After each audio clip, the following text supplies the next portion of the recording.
ഞാനിപ്പോഴേ London king cross train സ്റ്റേഷനിലാണ്. നമുക്ക് 12:30-ക്കാണ് എഡിൻബറയ്ക്കുള്ള train. ഞങ്ങൾ ഫാമിലിയായിട്ട് വന്നോണ്ടേ ഇവിടെ വെയിറ്റിങ്ങിനുള്ള ഒരു സ്ഥലം നോക്കുമായിരുന്നു. അപ്പോൾ ഇവിടെ ഒരു ഫാമിലി ലോഞ്ച് എന്ന് പറഞ്ഞിട്ടൊരു സെറ്റപ്പ് ഉണ്ടാക്കി വെച്ചിട്ടുണ്ട്. ഒരു നല്ലൊരു ക്യൂട്ട് ഹട്ട് പോലെ കുറച്ച് ഹട്ടുകളും ഉണ്ട്, അല്ലാതെ നമുക്ക് ഓപ്പൺ ആയിട്ടിരിക്കാനുള്ള ഒരു സ്ഥലമുണ്ട്. നല്ല കംഫർട്ടബിളാണ്, എയർ കണ്ടീഷൻഡാണ്. നിങ്ങൾക്ക് ട്രെയിൻ വരുന്നവരിവിടെ വെയിറ്റ് ചെയ്യാം.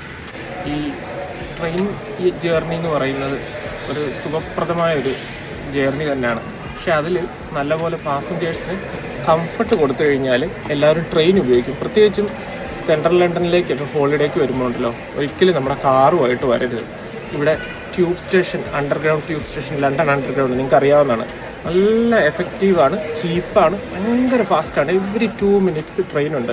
അതുപോലെ തന്നെ തിരിച്ച് നമുക്ക് സ്കോട്ട്ലൻഡിലേക്കൊക്കെ പോകാൻ ഇവിടുന്ന് LNERൻ്റെ ഡയറക്റ്റ് ട്രെയിനുണ്ട്. കിങ് ക്രോസിൽ നിന്ന് ഒരു 5 മണിക്കൂർ കൊണ്ട് നമ്മൾ എഡിൻബറയിലെത്തും.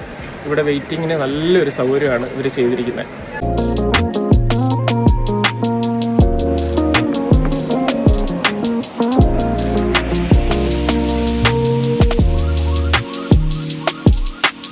ലണ്ടൻ കിങ്സ് ക്രോസ് സ്റ്റേഷൻ ഇതിനു മുമ്പ് കണ്ടിട്ടില്ലെങ്കിൽ ഒന്ന് കണ്ടോളൂ.